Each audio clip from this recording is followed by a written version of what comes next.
Muchísimas gracias, Martín. Ahora, por último, Patricia Rey-Artime, que no por último va a ser menos importante, o sea que adelante. Muchas gracias, Enrique.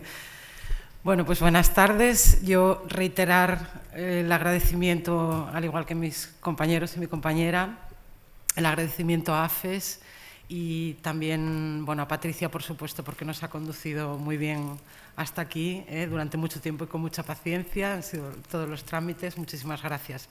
A mí me resulta de especial interés estar aquí hoy porque me resulta de especial interés el encuentro con las familias. Yo he tenido pocas oportunidades de tener un intercambio con ellas y por eso tenía ya muchas ganas de este encuentro. Creo que es una serie de unos encuentros que estamos muchos activistas y muchas activistas deseando, que esos puentes que decía Edgar se puedan ir tendiendo. Bueno, yo iba a decir que soy psicótica también, un poco más que él, porque él es por arriba y por abajo, yo soy por los cuatro costados. Esto lo suelo contar casi siempre en las charlas que doy porque la gente se ríe mucho, que es que ya no doy abasto a tantos diagnósticos como tengo. Quiero decir que esto puede dar una idea de que prácticamente cada psiquiatra que me ha visto me ha puesto un diagnóstico diferente. Puede dar una idea de qué credibilidad puedo darle yo a esos diagnósticos. Como saben, formo parte de Intervoice, que plantea un modelo no médico a la hora de acercarse a las experiencias inusuales. Un modelo no médico, es decir, es un paso un poquito más allá. Es, por tanto, un modelo despatologizador en sí, que trata de dotar de sentido a la experiencia de la locura, siempre en relación con la biografía de la persona. Fíjense que digo la locura y no digo la enfermedad mental y luego, si acaso, lo explicaré un poco. Es interesante ver qué ocurre al quitar toda esa ortopedia. Yo siempre digo que el modelo médico es per se una ortopedia y que además supone que se hayan desarrollado una serie de recursos en función de esa ortopedia que lo hacen todavía más ortopédico, ¿no? Es interesante ver que si se extrae toda esa ortopedia y todos los recursos en función de ese modelo, ¿qué es lo que pasa, ¿no? Bueno, el título de mi ponencia es muy ambicioso, pero bueno, viene también de una charla más extensa que yo doy, pues bueno, de más tiempo, pero me gustaría que pudiésemos ver qué es redefinir. Y redefinir dice que es volver a definir determinada cosa, especialmente estableciendo características nuevas y diferentes. Y ahora les voy a contar una anécdota, porque siempre me gusta también contar alguna de estas paradojas en las que ¿quiénes son los locos, ustedes o yo? ¿No? Y es que hace unos días se colgaba en Internet un programa de televisión estadounidense en el que se hablaba de salud mental, de cómo funciona, o bueno, más bien deberíamos decir de cómo no funcionan sus recursos de salud mental, que es más o menos lo que nos ocurre aquí. El caso es que los políticos, era un late night, un programa de noche, y el caso es que los políticos argumentaban en cuanto al tema de la permisividad en la venta de armas existente y en relación a los desgraciados acontecimientos que parece una rutina ya, todos estos tiroteos y masacres, que nada había de hacerse en cuanto a la venta de armas, sino en cuanto a la prevención en salud mental. Bueno, menos del 5% de las 120.000 muertes relacionadas con las armas en Estados Unidos fueron cometidos por personas diagnosticadas por la psiquiatría. Entonces ese es el momento, parece que el problema es el momento de preguntarnos quién está mal, quién toma la decisión que está fuera de juicio, ¿no? Fuera de razón. Parece que el problema son las armas, pero no parece que se tome la decisión de mejor o más sano juicio o razón al venderlas indiscriminadamente. Para muchas personas la locura sería esto. Muchas personas vivimos a veces en una situación casi de neurodivergencia, ¿no? Nosotros somos diferentes, pensamos de otra manera, quiénes son los que no están en su sano juicio, ¿no? Y además este ambiente agresivo y hostil, hablamos de ese tema de la venta de armas, tiene la capacidad de enloquecer personas, esa es otra, ¿no? Con esto no quiero más que hacer hincapié en que sabemos ya que la locura es política, que la pobreza, el maltrato social, los abusos son causa de sufrimiento psíquico y de pérdida de la salud mental, que los diagnósticos son cajones desastre, que las medicaciones ahogan los síntomas, en algunos casos, no en gran parte de ellos, y tienen efectos perniciosos estas medicaciones, que los servicios públicos de salud mental y la psiquiatría hegemónica únicamente no pueden prestarnos el apoyo que precisamos. Después de aquello de derribar los muros, en nuestro Estado, los años 80 y la reforma psiquiátrica, lentamente nos pusimos a la tarea de derribar los muros. Aquí parece, me encanta esta mesa, que se puede ver algo de esto, ¿no? Pero no los de los manicomios, sino que son los de la propia locura los que están siendo derribados. Fíjense, estamos aprendiendo sobre ella y lo estamos haciendo en común. Por fin estamos en red, y esto es en todo el mundo. Hablaba Martín de cómo se tuvo que ir fuera a buscarse la vida. Bueno, nos están llegando ahora otros paradigmas, otros modelos a nuestro Estado que podemos ver, y gracias también, como decía Diana, a las redes sociales, a todo esto, pues bueno, está habiendo una eclosión en nuestro Estado y estamos viendo que otras formas de acercarse y de comprender la locura son posibles. Y somos los locos los que lo estamos haciendo. Y aclaro entonces que digo locos y no digo enfermos mentales. Me da igual si pueden ser personas que escuchan voces, personas que ven visiones, no es tan descabellado decirlo así, ¿no? O personas que alucinan, pero no enfermos mentales. Yo creo que eso ya debemos acabar, debemos terminar, y aquí es un poco cuando se habla de despatologización, ¿no? Porque es esa incomprensión ante nuestra diversidad, esa diversidad humana de la que hablaba Edgar, lo que nos estigmatiza, entre otras cosas. Los grupos de pares, el apoyo mutuo, estamos explorando todas esas herramientas, estamos creando espacios autogestionados, por fin, por nosotras mismas. Yo animo además a todos los compañeros y las compañeras que están aquí a que se impliquen en esta tarea. Esto del activismo que decía mi compañero Martín, lo llamamos nosotras en algunos foros curactivismo, porque es activismo que cura, que por otro lado además es apasionante, es activismo que sana. El diagnóstico psiquiátrico es una noticia de una parte de ti que supone algo tan radicalmente indeseable, tanto que la pretensión mayoritaria de la ciencia en cuanto a ella pasa por extirpar desde el mismo genoma la posibilidad de que siga formando parte de entre las manifestaciones de la diversidad humana. No sé si se dan cuenta de lo que estoy queriendo decir. Es una visión eugenésica del asunto.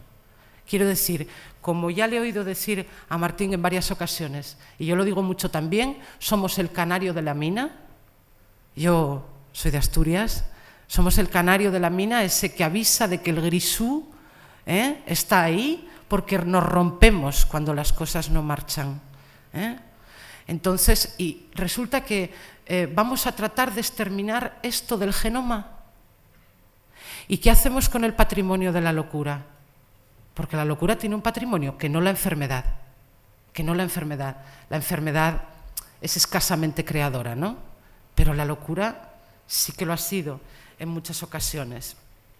Y miren, es difícil para una persona misma, para la persona misma y también para el resto, construir una visión positiva sobre sí misma con esta premisa. Es decir, fíjense, es como cuando hablamos de los derechos de las personas negras. Es como decirle a las personas negras, aquí traigo a colación la palabra estigma, que decía Martín, yo claro que prefiero también hablar de prejuicios y de cosas concretas, porque la pobre palabra estigma está profundamente diluida, ya yo creo. No entendemos qué se quiere decir con la palabra estigma.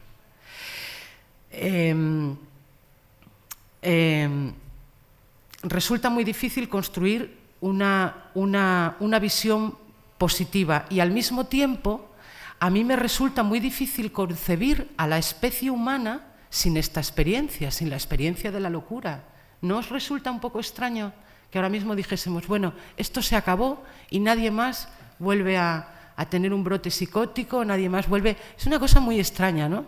Si pensamos, la locura es mucho más antigua que la enfermedad mental. La locura es otra cosa que la enfermedad mental, no es una cuestión de neurotransmisores. Dotemos, pues, a la locura, cuando hablaba del estigma, y quisiera volver hacia atrás, y me perdonáis, hablaba de las personas negras, y creo que me salté un poco, por tanto vuelvo hacia atrás. Es como decirle a las personas negras, mire, a usted le respetamos, le queremos en nuestra comunidad, le vamos a tratar muy bien, le vamos a conceder todos los derechos sociales, todos los derechos de la ciudadanía, pero mire, si no le importa, desde el genoma vamos a extirpar su raza. Es lo mismo. Entonces, a nosotras muchas veces no nos sirve de mucho que se hable de campañas antiestigma y todo esto, cuando en realidad lo que se apoya es que desaparezca nuestra diversidad humana. Muchas personas creemos que tiene una función social la locura, que la locura debe ser escuchada, que ese pájaro del grisú debe ser escuchado, para prevenir que todo el resto no acabéis como nosotros, entre otras cosas. O peor, dice Martín. Dotemos pues a la locura de características nuevas, esa redefinición o características a las que no se había prestado atención. Las tiene, sabemos. Ahora ya sabemos que otras formas de afrontar las partes dolorosas de las experiencias inusuales son posibles. Y sabemos también, afortunadamente, que existen caminos para lograr que esas experiencias nos aporten además dones, emociones, información. Podemos, en definitiva, establecer estrategias para encontrar lo que nos sana, no lo que nos cura, porque nada hay que extirpar. Curar es hacer desaparecer una enfermedad, una herida o un daño físico. Queremos sanar, que es recobrar la salud. Perdónenme. Decía que queremos sanar, que es recobrar la salud, que es otra cosa. Miren, es además esto, queremos hacerlo en común, queremos sanar en común. Una persona no está sola, como decía Martín, no está solo. Él dice que duda de la existencia de la comunidad. Bien, queremos sanar en común y queremos también contribuir a sanar nuestras comunidades. Es también el Mad Pride, el orgullo loco. Estamos al timón. 1 de cada 25 personas oye voces en el mundo. 1 de cada 25 personas. ¿No les parece suficiente para que pudiésemos hacer uso del término diversidad funcional? Discapacidad es un término que califica a las personas como deficitarias, por tanto imperfectas, en consecuencia sujetas a una desviación respecto de cierta normalidad. De este término se deriva el capacitismo, un ismo como el racismo o el sexismo. Valorar a las personas por sus capacidades, especialmente si son productivas o no. Se trata de prescripciones normativas en las que lo normal cumple la doble función de señalar una regularidad estadística, el caso mayoritario, y una prescripción moral además, lo bueno y adecuado, lo deseable, capacitada, discapacitada. Bueno, diversidad funcional no sería un término alternativo a discapacidad, sino un término para referirse al hecho de que entre los miembros de la sociedad o un determinado grupo social, cada uno tiene unas determinadas capacidades, lo cual genera una diversidad que, como el resto de diversidades, debe ser gestionada de modo que no se produzcan o que en su caso se corrijan exclusiones o discriminaciones. No podemos decir, esto es una nota al margen que no tengo escrita, no podemos decir que estamos trabajando en un modelo de inclusión cuando a las personas, cuando tienen un brote psicótico, se las encierra en una unidad de agudos, se las ata e incluso se las intenta medicar en contra de su voluntad. No podemos hablar de un modelo de inclusión así. Eso es excluir a las personas, segregarlas. Queremos curarnos en comunidad y a veces curarse supone pasar por el hecho de un brote psicótico, y creo que además Diana nos lo ha traído maravillosamente hoy aquí. Bien. El término diversidad funcional pide respeto y reconocimiento de todas aquellas formas de expresión social, racial, cultural, de género, de edad, de religión, expresadas en la naturaleza humana. El término diversidad funcional se ajusta a una realidad en la que la persona funciona de manera diferente o diversa a la mayoría de la sociedad, con el fin de encontrar la plena dignidad en la diferencia, que es lo que buscamos. Diferencia que entonces no negaremos. Si es así, no la negaremos. Hay otro término sobre el cual me gustaría reflexionar, que es el término neurodiversidad, también acuñado por la comunidad de autistas. Y usamos este término para hablar de que la mente humana puede funcionar en una multitud de formas. Fue acuñado en los 90 por una comunidad online, y al igual que las palabras diversidad a secas y biodiversidad, neurodiversidad tiene una connotación positiva. La diversidad mola, y eso es algo deseable, ¿no? No es lo mismo que ser una minusválida, una discapacitada, una enferma mental. Neurodiversidad es un concepto que promueve la idea de que la diversidad en las características humanas también se extiende al campo neurológico. Fue concebido, ya como digo, por la comunidad autista, y se refería, en principio, a la neurología atípica del autismo. Y se utiliza en contraste a otros términos, tales como desorden o enfermedad. Su aplicación va ahora ya más allá del autismo, ya que se lo puede utilizar para describir el TDAH, la dislexia, etc. ¿Qué pasa? Y formulo la pregunta, y vamos a tener un debate seguramente muy interesante.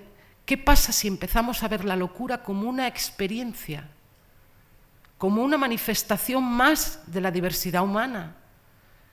¿Qué puede resultar dejar de mirarla bajo el punto de vista de la enfermedad? ¿Qué puede resultar? ¿Qué miedo hemos de tener? Entenderíamos que existe una diversidad funcional como una diversidad cultural o sexual. Y hablo del miedo, y aquí voy a hacer otra notita aparte, porque me llegan continuamente personas, a través de las redes sociales hablamos mucho, otras personas que han tenido estas experiencias, y me hablan sobre las familias y me dicen que tienen mucho miedo. Y claro, nosotros lo comprendemos, el miedo a que una persona a lo mejor pues, tenga un brote psicótico y no se le corte a tiempo, y esas cosas que piensan las familias, e incluso por hacer, ya sé que no es un tema, es un tema muy sensible, pero casi una broma podría ser una chica que me comentaba, me decía, dice, yo estaba medio brotada y terminaron los cuerdos todos nerviosos dándose de hostias entre ellos, porque a ver si me ingresaban, si me llevaban para no sé dónde, si me tal. Estas cosas pasan. Entonces, cuando hablamos de vivir la experiencia, como nos decía Diana, que ella necesitó afrontar y vivir ese trance, ese tránsito, y de ahí ha extraído un montón de información muy interesante y que le sirve para su vida y que le va a servir para su recuperación. Cuando te ingresan en una unidad de agudos y te ponen 3 haloperidoles seguidos y te cortan todo el rollo y te atan a la cama y te retraumatizan, ahí no aprendes nada. Nada. Bueno, por otro lado, este cambio en la forma de ver la locura, bajo mi punto de vista, empujaría al cambio cultural que estamos deseando ver en torno a la locura. Sería un empuje a ese cambio cultural. Pero claro, nosotros ya hemos cambiado. Quiero decir, parte de los que estamos en esta mesa ya hemos cambiado. Ahora hay que cambiar al resto.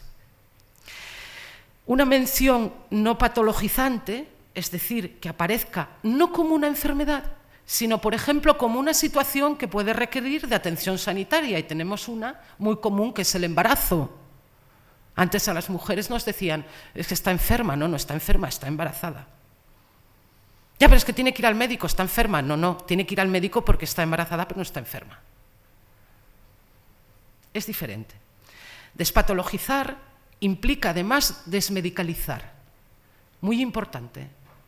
Y lo digo porque las drogas psiquiátricas no son ninguna broma, ¿eh?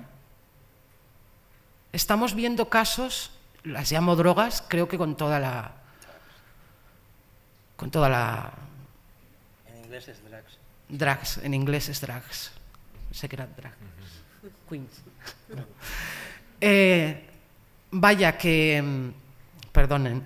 Que despatologizar implica desmedicalizar, y desmedicalizando impediríamos que muchas personas entrasen en el mundo de las drogas, ¿eh? Yo lo suelo decir así, la gente se sorprende, pero es que es así.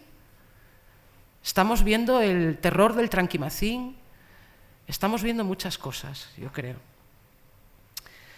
Bueno, o bien evitar las drogas psiquiátricas o bien usarlas con mucha precaución. Usarlas con mucha precaución. Porque hasta ahora parecía que eran la panacea, pero ya vemos que no. Bien, un grupo de tratamiento o terapia, un lugar para patologías o medicalizar los pensamientos y sentimientos de las personas. ¿Para qué necesitamos eso? Por contra, hemos visto lo que es el apoyo mutuo y, como ya ha explicado Martín, pues yo paso por encima. Bueno, por último, cada persona debe tener el derecho de autodeterminación y también el de construirse desde allí, desde donde se sienta verdaderamente identificada. Por tanto, yo digo, yo decía Diana, creo que era, tienes esto, es que tienes esto. No, yo no tengo, yo soy. Mi experiencia es imposible que mis experiencias inusuales es imposible que las separen de lo que yo soy. Bien, tendré que aprender y tendremos que aprender otra forma de afrontarlas, ¿no? Que cause el mínimo sufrimiento posible. Por tanto, digo, no soy enferma. Por último, también recordarles que Intervoice, que plantea un modelo no médico, como nos dijo Edgar, celebra su 7º Congreso Mundial, que tendrá lugar en Alcalá de Henares, en Madrid, el 6 y el 7 de noviembre de 2015. Y quisiera dirigirme también, para cerrar, a las compañeras y compañeros, a las familias y a los profesionales, a las personas profesionales. A los compañeros y las compañeras, animaros a enfrentaros a estos estados. Ya sé que en casa os van a decir que no, pero animaros a enfrentaros a estos estados. A formar grupos de apoyo mutuo, grupos autogestionados. Ya hemos tenido aquí bastante información sobre eso. Para las familias, esos nervios, tienen que tomarlo de una forma más calma y más en cooperación, para poder también saber que si yo le digo un despropósito, ese despropósito de dónde viene, por qué lo estoy diciendo y qué es lo que puede pasar después, que a lo mejor no es tan dramático lo que pasa después, siempre y cuando, claro, no nos aten y no nos enfrenten a situaciones de violencia, porque cuando se nos ingresa en una unidad de agudos, si te atan te están generando violencia, pero te generan violencia y te pinchan. Y entonces te pinchan y te generan violencia. Y es un círculo que nunca termina. Necesitamos ya, creo, en el Estado español en breve, pisos de aterrizaje suave. Es un poco parecido a lo que dice las comunidades que nos explicaba Diana. Pisos de aterrizaje suave, con grupos de pares que ayuden a las personas a esos tránsitos pues más críticos, ¿no? Y para las personas profesionales, parece que comenzamos a construir en común. Algunos llegan tarde, muy tarde. O sea, quiero decir que siempre habrá quien simplemente solo recete y prescriba, ¿no? Pero parece que empezamos a construir en común, que no pare. Hasta ahora hemos tenido un enfoque casi exclusivo por parte de los investigadores en los aspectos negativos de la locura. Hay que unirse y trabajar sobre cómo podemos hacernos amigas de nuestras experiencias, conocerlas, porque es conocer lo que nos va a restar miedo, siempre. Redefinamos la locura, dotémosla de dignidad, despatologicemos la diferencia y aprendamos a construir juntas otras formas de afrontar sus partes, tanto negativas como positivas. Muchísimas gracias.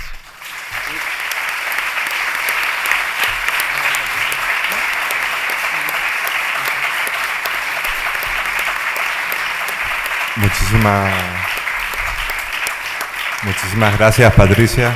Ahora abrimos el turno de preguntas y reflexiones que quieran hacer. Veo algunas personas yéndose. Ahora viene lo bueno. Les recomiendo que se queden.